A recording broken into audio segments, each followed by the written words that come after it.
so it's kind of interesting because normally I get up and I do a presentation and it's mostly about research. Giving a presentation about how to become a better ally sort of kind of necessitates me having to sort of talk to you more about me. So before you ever get to talk about anything professional with me, you're going to learn a lot more about me than I would normally be sharing with people in a presentation. But what the hell? Let's do it. So I'm going to start with some context, that bit about talking about me, and tell you a story. I'm not going to divulge any names in my story, but this happened very recently. And then we're going to talk about what is an ally,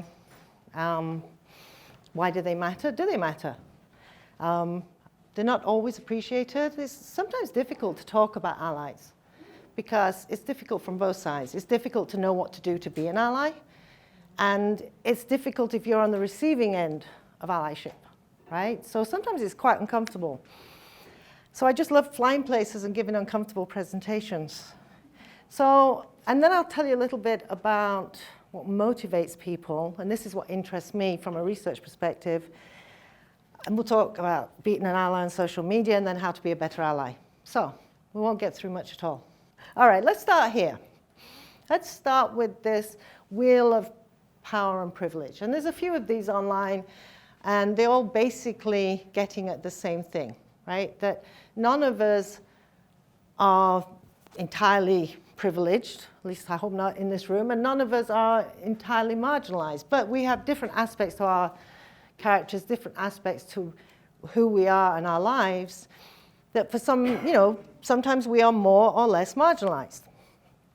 So you could, later when we've done this talk and you think about it, I'm going to ask you, if you want to be a better ally, this will be the step one. Step one is understanding who you are, where you have positional power, where you don't, and understanding what you can do from that perspective. Okay, so talking of context matters. This is my family, by the way. They'd be thrilled to know that they're finding their way into my presentations. So this is me, much younger and slimmer. That's with my wife, Ildi. I was a first-generation non-traditional student and the first person in my family to go to college. I didn't go to college right out of school. In fact, I left school without what you would call a high school diploma. So I had to go back as a mature student first to get that qualification, and then as a single mother of 2 children, put myself through my undergraduate degree while getting up at 4 o'clock in the morning to deliver the mail. So I'm kind of proud of that. And I'm proud of my family. And so I am mum to Kirsty and Mick and mother-in-law to Kerry. First time I ever outed myself to a room full of strangers in a presentation. As a member of the AIS community, right, as an information systems scholar, we have a professional community. It doesn't cover all of the information systems scholars in the world, but there's a substantial number of us. And within the context of that, from 2013 through 2018, I was vice president and then president of the Special Interest Group on Social Inclusion. When I started with that group, there were 6 of us in a bar. And now they have over 100 members now. So it grew. It's gone from being something that in 2013 I was warned would tank my career to being something that people increasingly are very interested in and understanding its importance. In 2018, and this came out of our work with the SIG, the AIS created a standing committee on diversity and inclusion. And I chaired that from 2018 to 2021. And I'm a member of the AIS Women's Network, which will become relevant in a moment.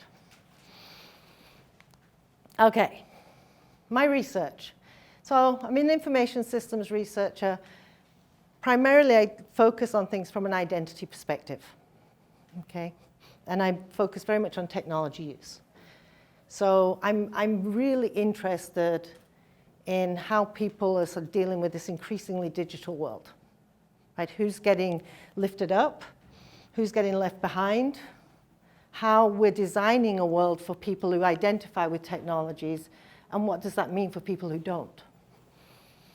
And that leads me to my third area of interest, which is digital equity and inclusion, okay? Okay, so the context for why I'm giving this presentation to you today. A few weeks ago, I got an email from a colleague, a senior scholar, who will be nameless. And my intent in sharing this story with you is not to throw anybody under the bus, by the way. It is to show how difficult it is to be an ally, okay? And how difficult it is to be on the receiving end of allyship. First line of the email. Please forgive me if this is inappropriate. Oh dear. Okay. So now I'm intrigued, right? But when that's the first line, you know this is not going to go well. I've initiated a proposal to start holding rainbow receptions at AIS conferences. First thought. Anyone knows me knows that I actually kind of like receptions at conferences, right, Joe? So first I was happy, right? But I read on. So the proposal has been endorsed by the College of Senior Scholars. And the idea of it is to give LGBTQ plus persons and those in racio-ethnic minorities, anyone else, a chance to meet during the conference. Okay? I'm kind of feeling a bit deflated at this point. And this is my favorite bit, because I'm a member of the AIS Women's Network. Since women have plenty of opportunity to meet elsewhere, and our numbers would drown out these other groups, we feel that women would not be included at this time. Whoa. Okay. Holy cow, that's all I can say. Now, do you think this is a good idea? Okay, all right. You think this is a good idea, and do you think it would be well received? Okay, so I was a bit, I didn't know what to do with how I felt about this email. I actually didn't know how to respond to it, because I know the people and I knew it was coming from a well-meaning place, right? And like I say, this is not to throw anybody under the bus. This is to, there's two people involved here. One who is writing an email and trying to do something good, and one who is going, hang on a minute, I've been giving money to AIS Women's Network. And if I go to this reception, am I not a woman? Or should I not go to the reception and keep paying my money to the AIS Women's Network? Anyway, I didn't do anything for at least a day. And then I thought, I need to ask around. I need to talk to my friends in the PhD project, to other people I know in the community that might be part of the intended audience for this, and get their thoughts. And then I will respond. And so I did. And when I responded, I wanted to be clear that I'd taken time because I wanted to respond constructively. So, but I started with this. Thanks for reaching out is not inappropriate at all. And afterwards, actually when I was doing this presentation, I thought, why did I say that? And I tell you why I think I said it is because for many, many years growing up, part of the LGBTQ plus community in the 80s in Britain was very, very uncomfortable. I learned, right? I learned to not get angry about things. In fact, recently, a black colleague of mine was having a bad day, and he said to me, you know, Michelle, I can't be an angry black man in this university. You know, you have to be angry for me. And I said, Tremaine, I'm really sorry about that. You're right. I agree. Unfortunately, you've picked the wrong woman. Because if I get angry, I'm a scary lesbian. So, not inappropriate at all. Okay, so who's lying, right? Okay, pondered it, consulted with friends. This was the feedback that they gave me, and I softened it. You know, thank you, we appreciate the spirit, but no thank you. And what we wanted to convey to the people who were thinking about this was we had actually got our safe spaces. We have spent years building safe spaces, building our networks, places where we can be ourselves. And by the way, we don't have those safe spaces because we want them, right? If everything was equal, we wouldn't even need them. So, and we were concerned. And we tried to raise 3 concerns specifically. One, this notion of intersectionality.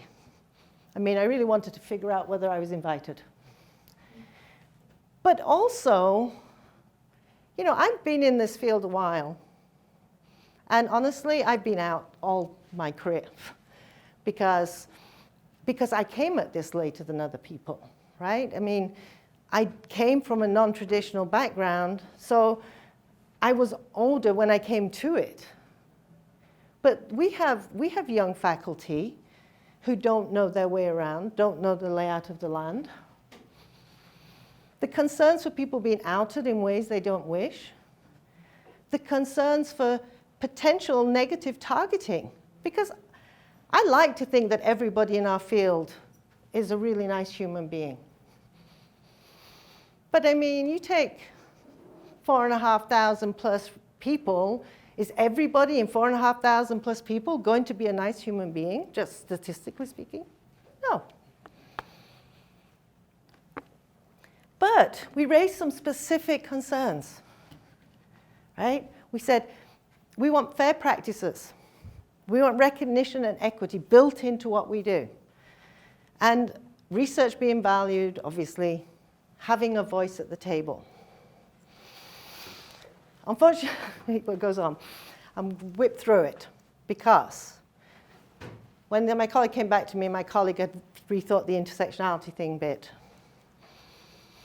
and let me know that actually the issue was that non-intersectional women already had the AIS Women's Network. Of course, women who were intersectional could come to the event. And and I hope I did not offend you. And what do you think I said? I wasn't offended. I mean, seriously. But I'm going to leave this. I really want to, there's more to this, but I really want to leave you with this. The intent behind this was good, right? There was no intent to offend. But it speaks to some of the difficulties I'm going to talk about when it comes to being an ally and how to be an effective ally. Okay? My colleague really cares about what the association can do. The big problem is that my colleague doesn't know enough of what she speaks, right? That's the first problem. So let's start with this, because I think this is what gets lost when people talk about allies. Collective action. That collective action is any action that a group member takes with the goal of improving the conditions for their group, right? The goals of improving the conditions for their group. So an ally, then, is someone who doesn't belong to that group, but is engaging in collective action. Therefore, if you are an ally, it's not enough to just be friends with people in disadvantaged groups. You also are supposed to be actively working to improve the conditions of that group. And I think we lose sight of that.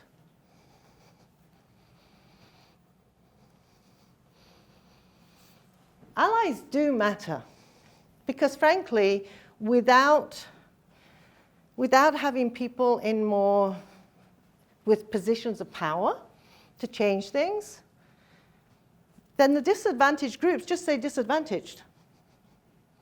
Now, not that we always like it.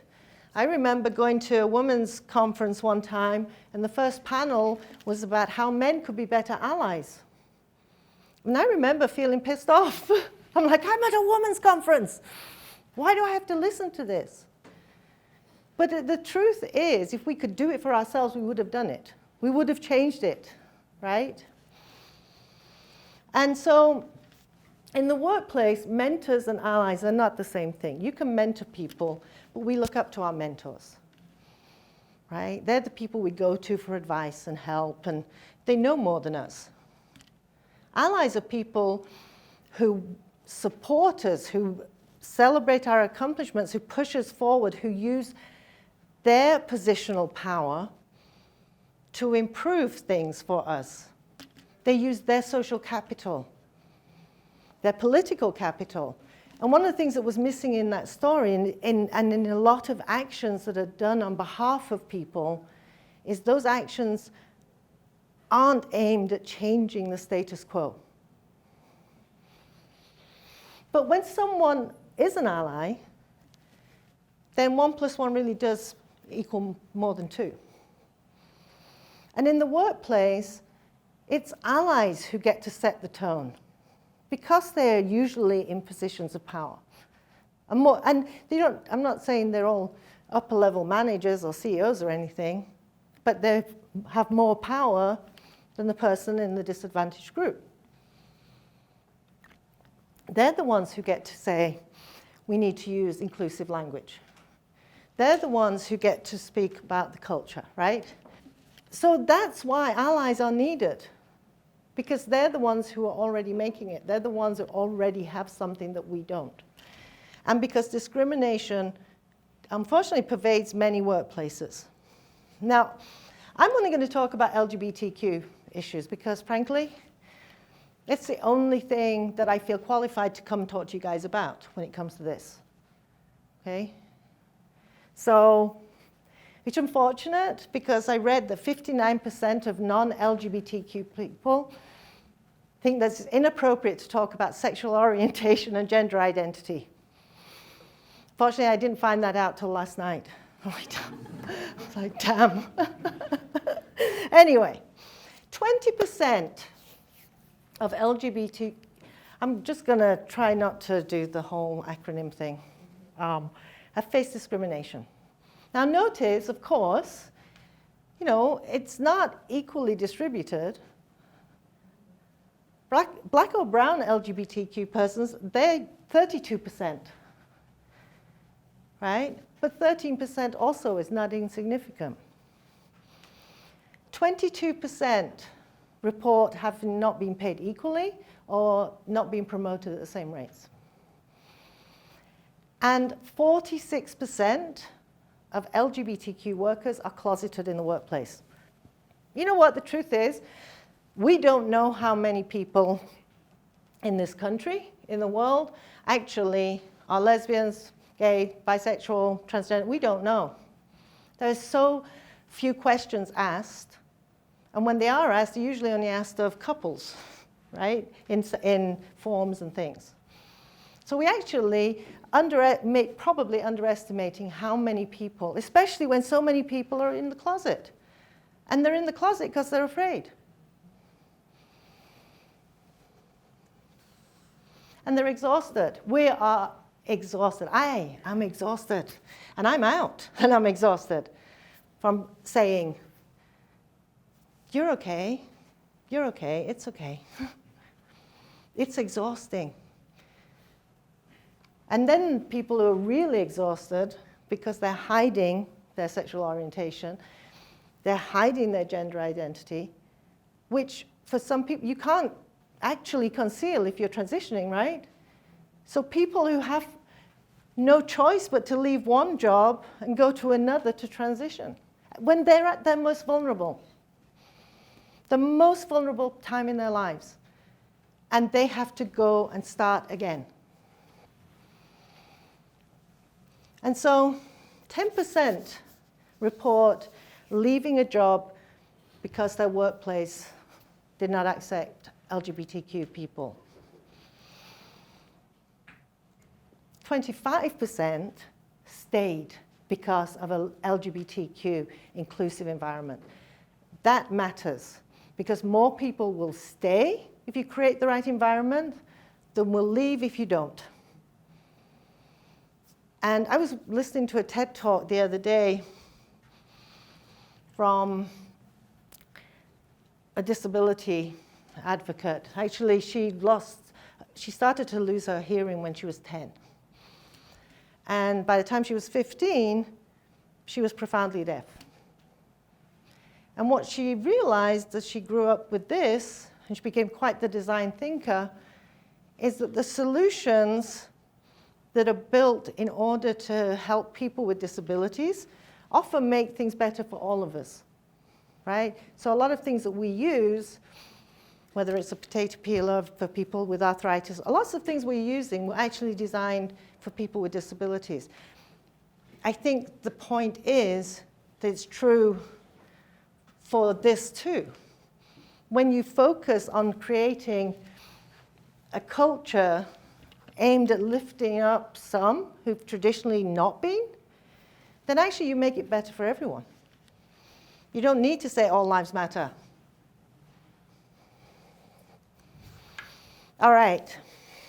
So why aren't allies appreciated? Malcolm X said this, and this was actually, this is so true.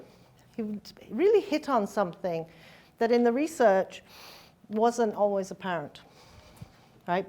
Because people say, how can it possibly be that when you have allies, that is not moving the cause forward? How can that be? Because, you know, we have all of these efforts, for example, to bring people together to understand each other, right? And when we do that, we see that we reduce prejudice when we get people together. So how can reducing prejudice, whether it's racism, whether it is homophobia, how can reducing prejudice actually get in the way of lifting people up? That doesn't make sense. Well, as an identity researcher, it actually does. Because when you do put groups together and you focus on people learning from each other, understanding each other's perspectives, getting to know each other, what you do is you focus attention away from the groups that they're in. You focus attention away from in-group, out-group, disadvantaged group, advantaged group, to one group of people trying to understand each other. And yes, for the advantaged group people, this is a very, very good experience because it helps them become aware of things they weren't aware of before. For the disadvantaged group people, and this is where Malcolm X was really hitting on something, the problem is this focusing attention away from what it's like to be a member of a disadvantaged group also means that you lessen whatever negative stereotypes people in the disadvantaged group have about the advantaged group. We all end up going, oh, they mean well, they're trying their best, they're not so bad.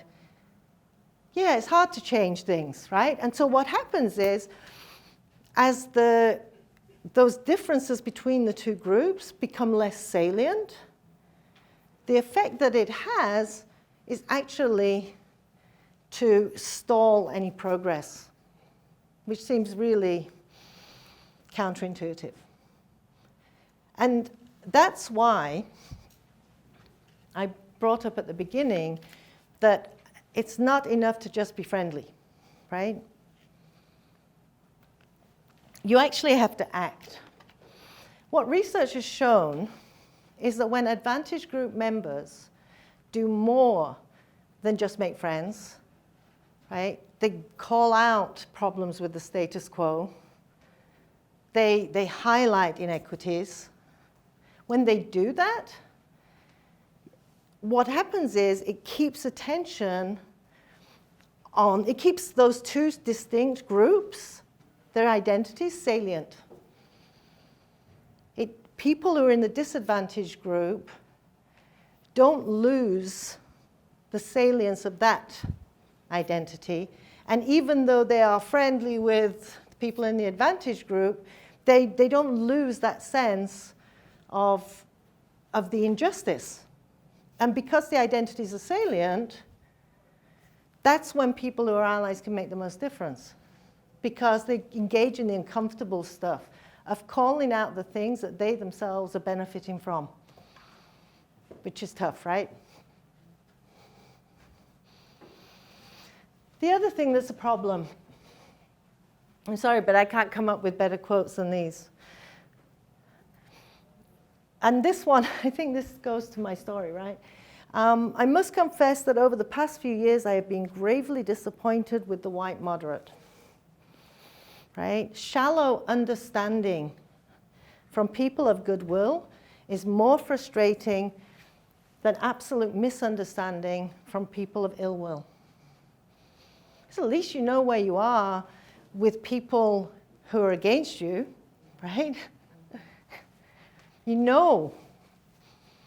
But people who are trying to help you but don't know enough and are inadvertently taking over or inadvertently getting in the way of progress, that's frustrating. Too often, people who think they're being allies try to organize things that puts them at the center of the tension. And when things get difficult, conversations get difficult, they don't stay committed.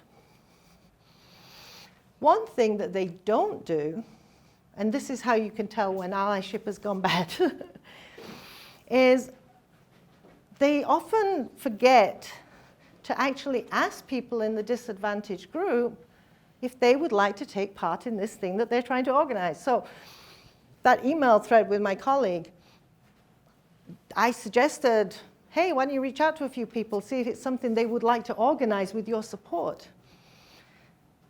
But I didn't get a response to that. What I got was a response that said, you know, some ratio-ethnic people, I'm sorry, I don't even know what a ratio-ethnic person is. Some that are cautiously optimistic. Would LGBTQ plus people be okay if they went ahead without them? Because I don't know. I would. I don't know about everybody else.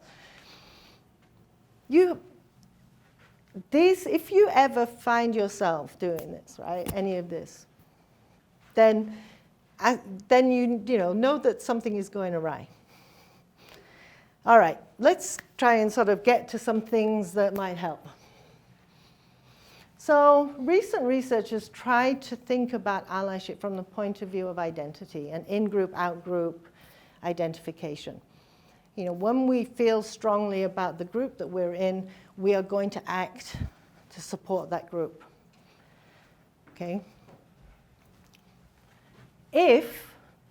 According to this, if we don't feel so strongly about our in-group, then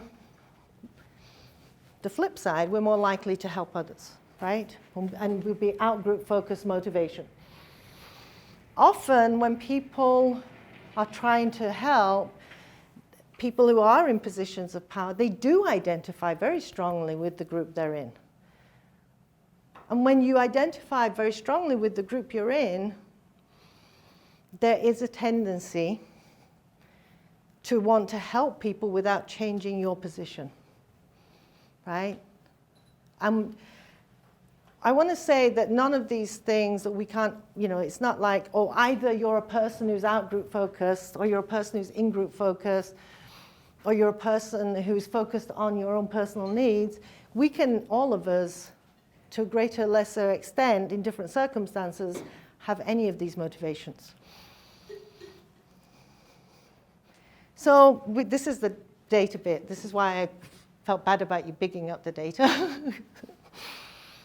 So we've started collecting some exploratory data because when Gandhi invited me to do this, I said, oh, I'll do it on allyship because I just got that email, right? And she said, that sounds good. If you've got data to back it up, that'll be even better. And I was like, okay. I'll go collect some data. So these are quotes from people that we got. We got a lot of quotes. Some quotes that I couldn't actually share with you today. But some that really kind of demonstrate, I think, in just the way they're talking about allyship on social media,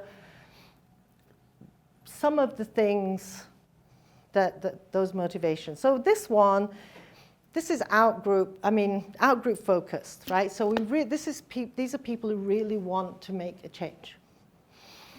And this person recognizes that people need to be working together. People in power need to use their clout, right? Whatever clout. That's the one thing that bothers me the most. The one thing that will get me venting to my wife is when I feel like people have social capital and they're not using it, right? This is my favorite. This is a typical in-group focused comment. I relate a lot to a lot of LGBTQ plus persons and would actively seek their well-being with promotions, helping move houses, or having dinner parties. Don't have a strong position on being for rewriting laws for their cause. I want this person's number in case I need to move house, though, because it's really, moving house is very expensive. Just saying. But that, right there, I care about you, I want to help you, but please don't change a law. Or this one, which isn't quite as fun as that one. I love the idea of allyship. Me too. I know that many employers do not. So it is risky to use it, social media, right, as such. Yes, allyship is risky. Allyship means using your social capital, being prepared to lose something of yours to lift up people who have historically been disadvantaged. And then what about people who are doing things motivated by their personal needs? You know, we see this on social media, right?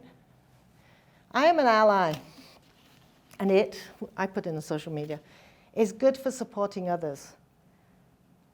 I can help be a voice of reason. So notice the first part of this is mostly about me, right? I think it's good. I can be a voice of reason. I can help I can do this, and I will enjoy doing that. Oh, and I can also help, also want to make others feel good, right? But that voice of reason speaks to what? Speaks to being, I can broker this, I can be an intermediary. I don't hear the lifting up part. Whereas this person is motivated by their personal identities, by themselves, how they see themselves.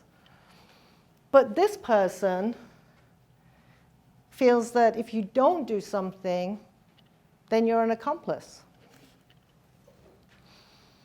So being motivated by how I see myself as a human being, distinct from others, my personal identities, isn't necessarily good or bad. And then another identity that people carry is a moral identity. So you see a lot of behaviors that are motivated by morality, right? I think this is a belief that I have. People have it's a right that people have. We see some behaviors that are motivated by moral outrage. So we see some, right, that are, and sometimes those behaviors, the moral outrage, are focused actually on making the people who did bad things pay, right? Sometimes they're more focused on making a difference. So what kinds of behaviors align with each motive? How can you spot how can I spot when I am acting in a way that is in-group focused, focused by my own advantage group versus out-group? When people are focused on being an ally and their focus is on the disadvantaged group, then they think about things, what can they do to help people have autonomy? It's a basic human need to be autonomous. So maybe someone who's out-group focused thinking about refugees might say, I'm going to sign a petition, but the petition I'm going to sign is going to be in favor of giving things to these refugees that will help them to be able to find housing, so, help them to find jobs, help them to build a life. A dependency-based action might be signing a petition to give people food stamps or other blankets, other things that don't provide people with the autonomy to do things for themselves. Normative actions are basically actions that maintain the status quo. So, yes, people who are focused on the disadvantaged group will also do normative actions, but they are more likely to do things that cause a stink. The non-normative ones, the ones that are going to shake things up. Whereas our in-group focused people are going to stay within the rails, mostly. And while out-group focused people may follow up public actions with private actions that we never get to hear about, the actions of people who are in-group focused are often public. They need the publicity because it's more about them.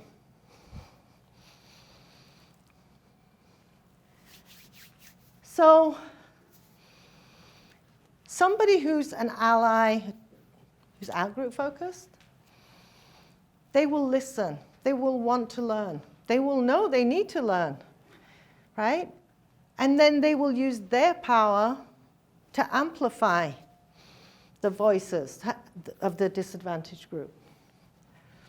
They will seek advice. As chair of the Diversity Inclusion Committee for the AIS, we were asked to look at a survey that was going to be sent to members. And it was about inclusion. And we were asked to give our input. And we did. And we spent a lot of time, and we actually reached out to scholars about gender, about the right way to ask questions about race and ethnicity, because we didn't know the answers to everything, so we reached out. And we went back with our suggestions, and they were ignored. We said, don't equate biological sex with gender, first of all. Don't ask people about their gender identity and then say male, female. Don't do that. We were ignored. So if you seek advice, then follow the requests. If requests are made, real allies follow them. Real allies know that they're going to get things wrong. I get things wrong. I know I get things wrong. And I don't like being criticized. And it sucks to be trying to do something from a well-meaning perspective and then be criticized for it. But we need to make mistakes, right? And real allies don't see themselves as heroes or champions. Real allies see themselves in partnership as accomplices. It's that one time when you have power, positional power, and someone else has less, that you walk together, right? And of course, our advantage group focused people tend to do the other way. Tend to want to be heroes, tend to want to be champions, feel like they can use their positional power to take over the work.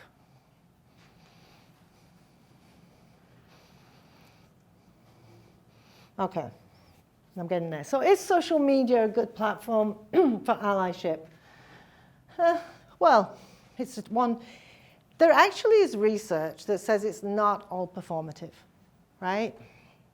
So if you have someone who is out-group focused, that person could be using social media to raise awareness for something, and there's research that shows that that people then are following up with other actions, whether it's engaging in protests, whether it's donating money. So it's not always performative. But there is a certain amount of negativity surrounding it, right? Because it's on social media and because their images on social media are so curated. That there are lots of people think that it is performative, that it's not going to do any good. So I try to think about, how to be a better social ally, and better ally on social media. And I thought about this, and I think these are 4 things. Ask yourself why you're posting, right? Why am I posting this? Why do I want to post this? Is it to make me feel better? Is there a real reason? Contextualize it. Don't just post stuff, right? I mean, if you're just going to post a blue and yellow flag or a picture of sunflowers, what are you doing? I mean, seriously, if that's all you're doing, what you're saying is, I'm here, I'm in this too. I know what this is for, right? Because you're not it's nothing more than a photo. And I've done it. So, don't get me wrong, I'm not calling out people for anything I haven't done. Take note of your emotional response when you're critiqued. Because how you respond to the criticism will tell you a lot about why you did it in the first place, right? If you're feeling like they didn't understand what I was trying to do here, if you are feeling attacked and you're not able to engage with it, I think it's about being reflexive, right? Self-reflection. Starting on social media is fine, but don't stop with social media, right? Do the work. So, how to do the work? Okay. People don't like hearing this. Keep your, mind your privilege. Keep your privilege in mind. But we have to, right? We all have certain degrees of privilege. And it's uncomfortable to know that by virtue of things that are completely out of our control, we have more privilege than others in certain aspects of our lives. That is uncomfortable, right? But knowing who you are, understanding your privilege, that's the first thing. The second thing is we all, keep an eye on this microphone, we all have positional power, right? We're not all CEOs or anything, but we all have aspects of our lives where we are in a position of power. And so we use our positional power. You can't change everything, right? But where you have power, start there. And it's helpful to think about these things in terms of 3 categories: individual, interpersonal, and structural. The first thing, I'm going to say this is the hardest thing. I mean, you have to learn about an issue. If you're going to be an ally, you have to educate yourself. You have to know what people's needs are before you can help them. And we're all biased. Bias is we have bias because there's too much information for us to take in. And so in order to cope with all of that information, we are biased, all of us. So digging in and understanding your own biases, right? So educating yourself, understanding biases. Thinking about, I know that with language, it seems like there's a different way of saying things every week, every year. And believe me, there's going to come a point in which you mess up. I mean, I have lost, I don't know how many letters are in the end of LGBTQ, I miss one. I mean, A, B, C, D, E. I mean, there's a point at which we need to find a word because it's getting very uncomfortable, right? But keep up to date. If you're educating yourself, understand why language changes. Understand why something that seemed okay before people have thought about and now that's okay anymore, right? At work, in your personal lives, if where you have positional power, speak up. But don't just speak up for the hell of it, right? Understand your relationships with people. Understand who you're speaking up for, what is your relationship with them, and what are their needs. Again, educating yourself, but then once you know these things, use your power. Oh, and I want to say that speaking up does not necessarily mean that you have to tear down the workplace, right? I mean, thinking about how to change things for the better, maybe you do have to start with small steps, right? But learning to speak up is important. And then, when you're in a position, when you're in the workplace and you're thinking about policies, things like hiring, right? If you are on a hiring committee for something, pushing for objective criteria in hiring, for example, that's a structural thing, okay? Pushing, really examining. So many of the policies in the workplace that we've got, they've been around for donkey's years, right? So just examining them and then pushing for more equitable norms and policies. And then these are just pretty much repeating everything I said, except this is the one I want to leave you with. Don't think of yourself as an ally in the sense of, I'm an ally. It's a noun. Think of being an ally as a verb. It's never over. You're never going to make everything better, right? So do the work and keep doing the work.